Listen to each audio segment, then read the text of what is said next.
Hola, soy Alicia y te enseño español básico para el día a día y los viajes. Aquí en el menú puedes cambiar la velocidad del vídeo y el idioma de los subtítulos. ¡Vamos allá!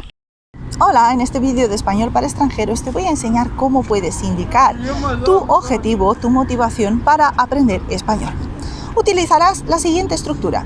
Aprendo o estudio español para, y después del para utilizarás un verbo en infinitivo. Entonces dirás, por ejemplo, estudio español para viajar a España, a Latinoamérica, para trabajar en España, en Latinoamérica, para estudiar en España, en Latinoamérica, o para vivir en España, en Latinoamérica.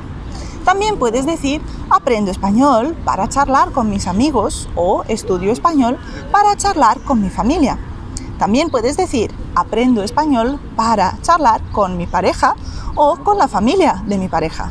O incluso si quieres puedes decir, estudio español para aprender algo interesante. O aprendo español para conocer la cultura hispanohablante. Y con esto tienes algunas frases súper útiles en español para indicar tu motivación, tu objetivo al aprender español. Gracias por estar aquí. Deja tu me gusta, suscríbete al canal y échale un vistazo a la descripción aquí debajo, donde encontrarás un mini curso de español con certificado, todo gratis. Que lo pases muy bien.